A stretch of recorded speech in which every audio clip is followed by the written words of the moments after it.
តាមរយៈគម្រោងរបស់ AP FP ហើយនិង FO4A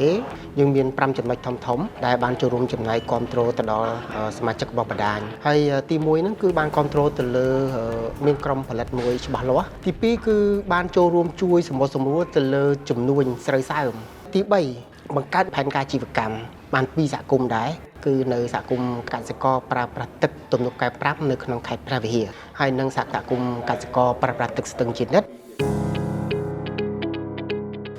សហគមន៍កសិករប្រើប្រាស់ប្រព័ន្ធរិះសាស្ត្រស្ទឹងជានិតគឺស្រោចស្រពទៅលើ2ឃុំទី1គឺឃុំកំពង់ថ្ម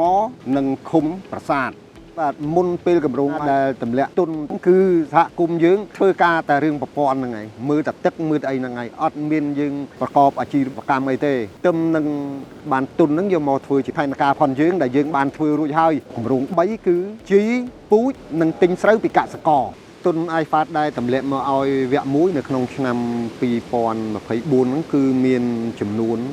$8,500ទុនហ្នឹងគឺវាមិនក្រាន់ទេទិញខ្លាំងបាន1ឡានអត់មានដើមបង្វិលមកវិញទៀតដល់យើងអត់គ្រប់យើងនឹងត្រូវការរកអ្នកវិនិយោគទុនមកថែម